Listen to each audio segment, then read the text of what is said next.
नमस्कार प्रिय दर्शकों, आज हम आपके लिए एक ऐसी प्रेरणादायक कथा लेकर आए हैं जो हमें ये समझाती है कि सच्ची समृद्धि केवल धन से नहीं बल्कि विश्वास, एकता और सही निर्णयों से बनती है। जब जीवन में सब कुछ ठीक चल रहा होता है तब हम अक्सर रिश्तों और मूल्यों की अहमियत भूल जाते हैं, लेकिन समय का एक झटका हमें आईना दिखा देता है। आज की कहानी एक ऐसे ही नगर की है जहां वैभव था, व्यापार था, शक्ति थी, पर भीतर से लोग बिखर रहे थे। फिर एक ऐसा संकट आया जिसने सब कुछ बदल दिया। क्या हुआ जब अहंकार टूटा? कैसे एक साधारण युवती ने पूरे समाज की सोच बदल दी? और क्यों ये कथा आज के समय में हम सभी के लिए उतनी ही महत्वपूर्ण है? अंत तक इस कहानी को अवश्य सुनिए, क्योंकि इसमें छुपा संदेश आपके जीवन की दिशा भी बदल सकता है।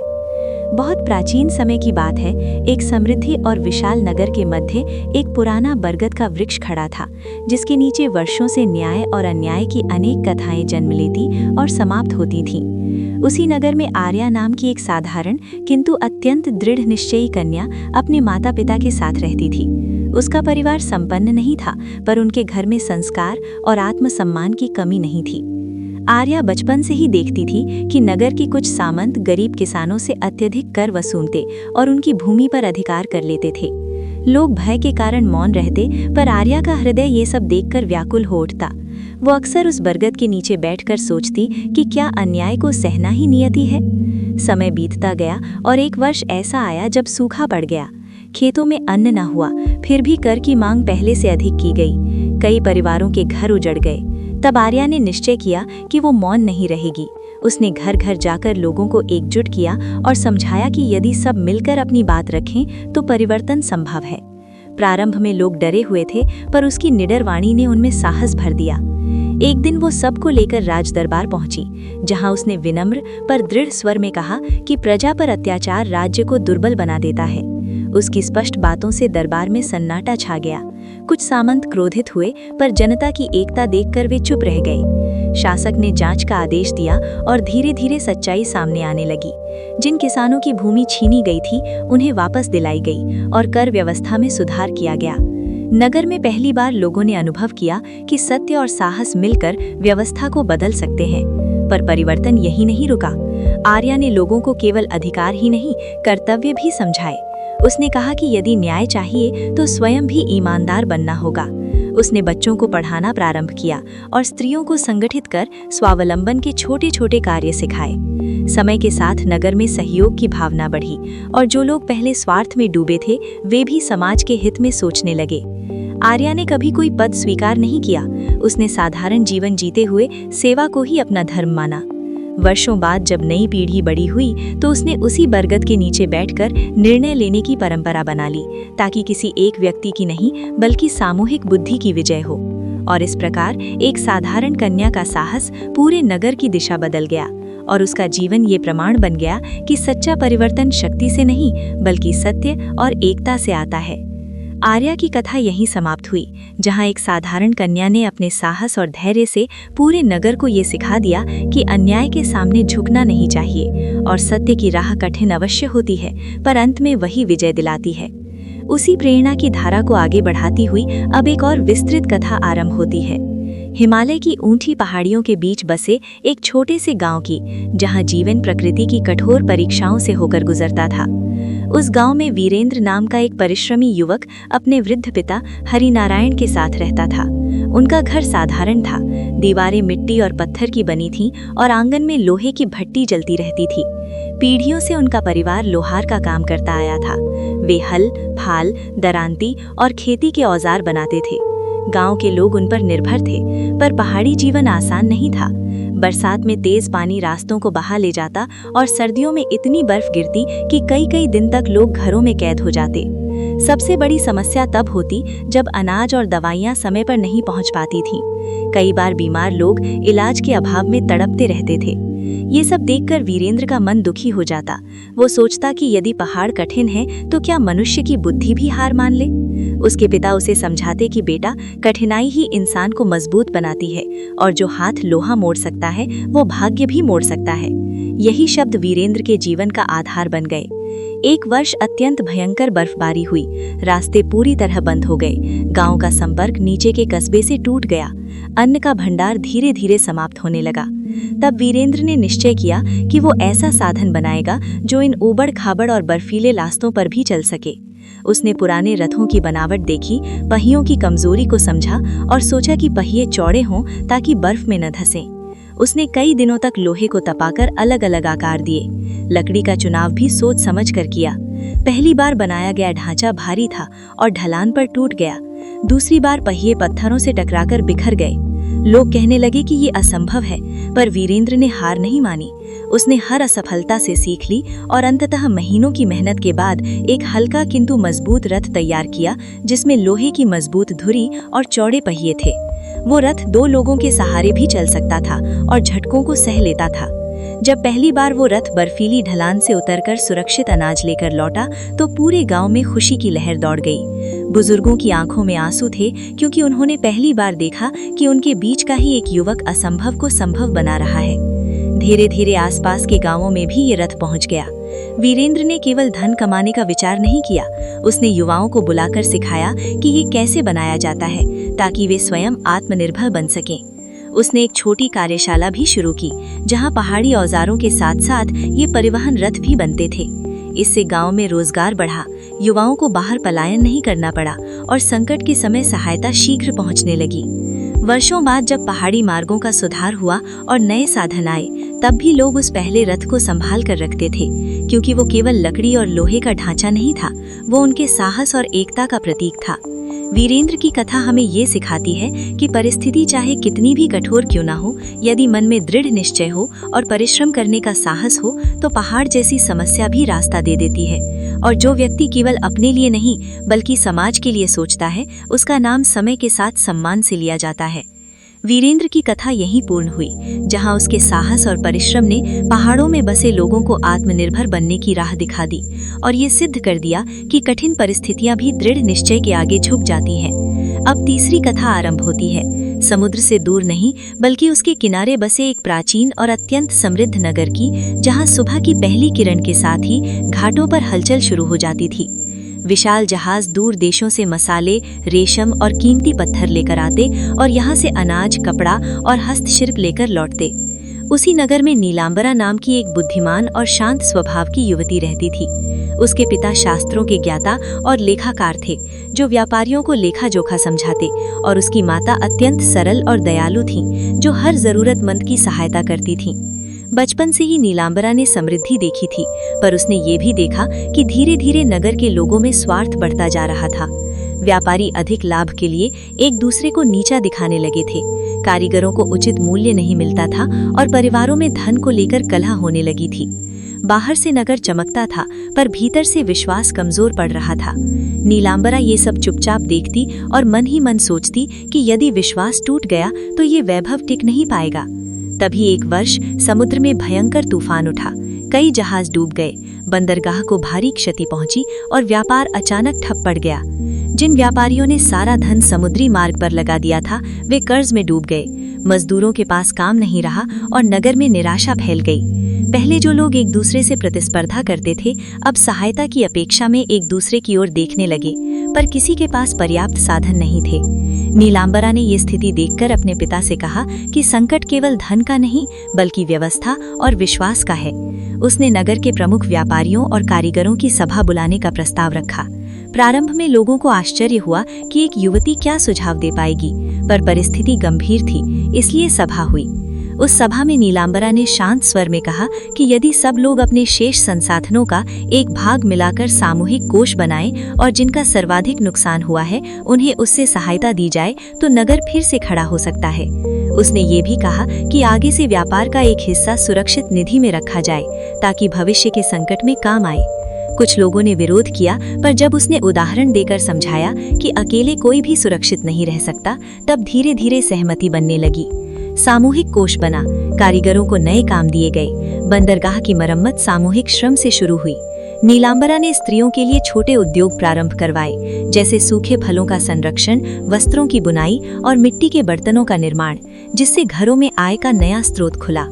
समय के साथ नगर में सहयोग की भावना बढ़ी और जो लोग पहले स्वार्थ में डूबे थे वे भी समाज के हित में सोचने लगे। आर्या ने कभी कोई पद स्वीकार नहीं किया। उसने साधारण जीवन जीते हुए सेवा को ही अपना धर्म माना। वर्षों बाद जब नई पीढ़ी बड़ी हुई तो उसने उसी बरगद के नीचे बैठकर निर्णय लेने की परंपरा बना ली, ताकि किसी एक व्यक्ति की नहीं बल्कि सामूहिक बुद्धि की विजय हो। और इस प्रकार एक साधारण कन्या का साहस पूरे नगर की दिशा बदल गया और उसका जीवन ये प्रमाण बन गया कि सच्चा परिवर्तन शक्ति से नहीं बल्कि सत्य और एकता से आता है। आर्या की कथा यहीं समाप्त हुई, जहां एक साधारण कन्या ने अपने साहस और धैर्य से पूरे नगर को ये सिखा दिया कि अन्याय के सामने झुकना नहीं चाहिए और सत्य की राह कठिन अवश्य होती है, पर अंत में वही विजय दिलाती है। उसी प्रेरणा की धारा को आगे बढ़ाती हुई अब एक और कथा आरंभ होती है, हिमालय की ऊंची पहाड़ियों के बीच बसे एक छोटे से गांव की, जहां जीवन प्रकृति की कठोर परीक्षाओं से होकर गुजरता था।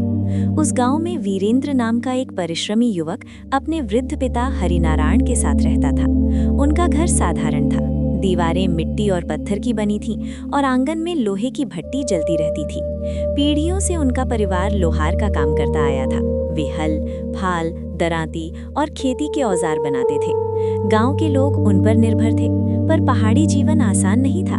बरसात में तेज पानी रास्तों को बहा ले जाता और सर्दियों में इतनी बर्फ गिरती कि कई कई दिन तक लोग घरों में कैद हो जाते थे। सबसे बड़ी समस्या तब होती जब अनाज और दवाइयाँ समय पर नहीं पहुँच पाती थीं। कई बार बीमार लोग इलाज के अभाव में तड़पते रहते थे। ये सब देखकर वीरेंद्र का मन दुखी हो जाता। वो सोचता कि यदि पहाड़ कठिन है तो क्या मनुष्य की बुद्धि भी हार मान ले। उसके पिता उसे समझाते कि बेटा, कठिनाई ही इंसान को मजबूत बनाती है और जो हाथ लोहा मोड़ सकता है वो भाग्य भी मोड़ सकता है।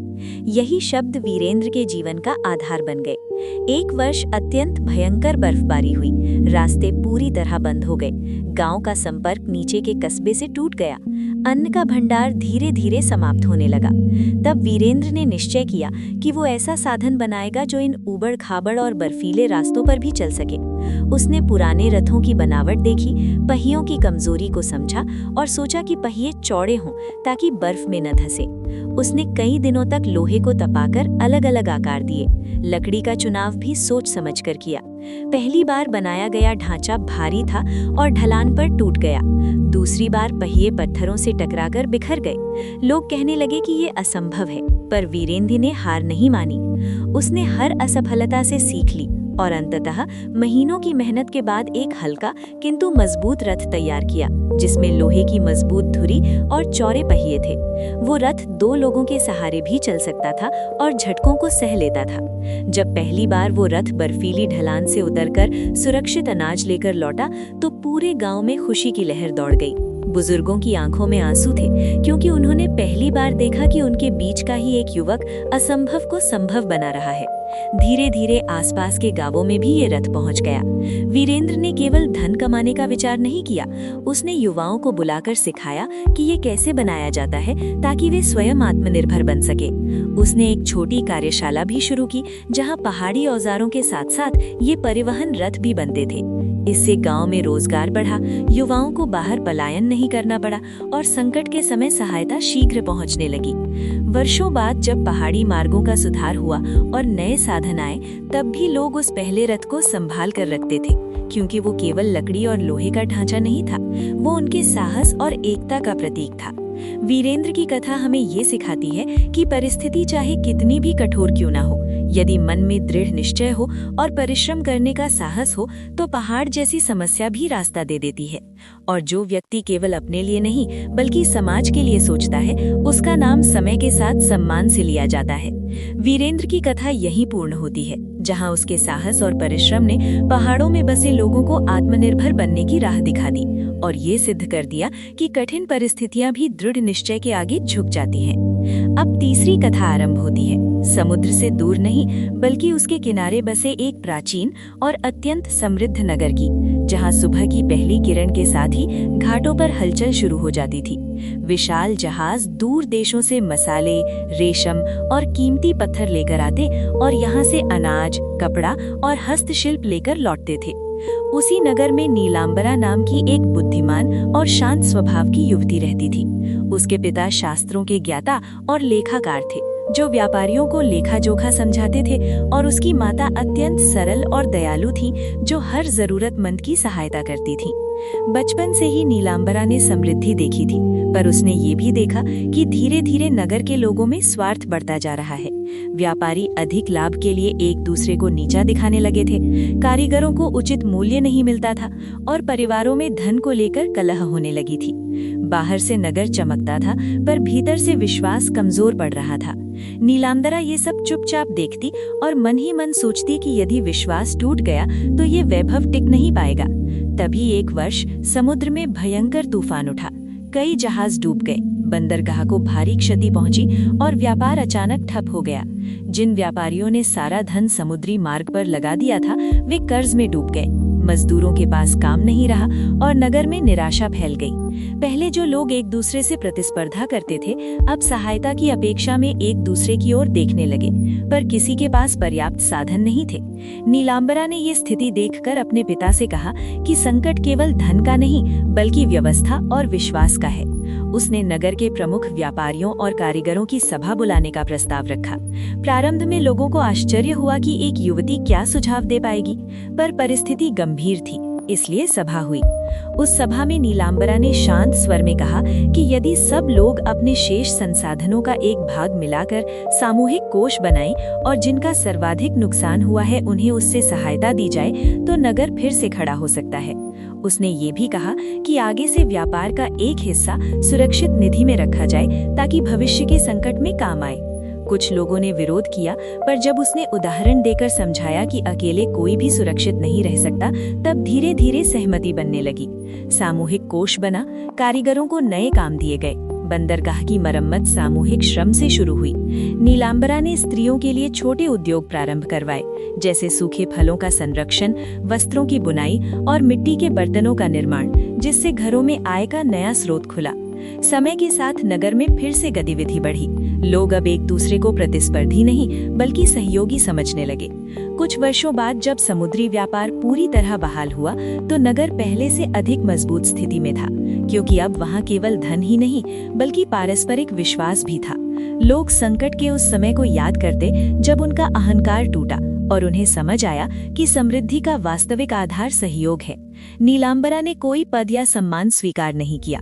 वो साधारण जीवन जीती रही, पर नगर के लोग उसे आदर से याद करते, क्योंकि उसने उन्हें ये सिखाया कि यदि समाज एकजुट हो जाए तो सबसे बड़ा तूफान भी उसे स्थायी रूप से नहीं गिरा सकता।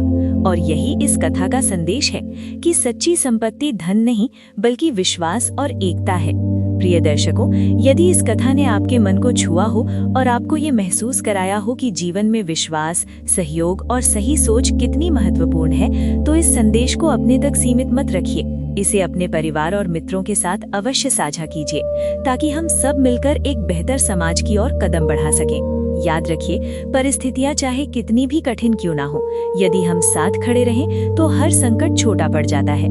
ऐसी ही प्रेरणादायक कथाओं के लिए हमारे साथ जुड़े रहिए।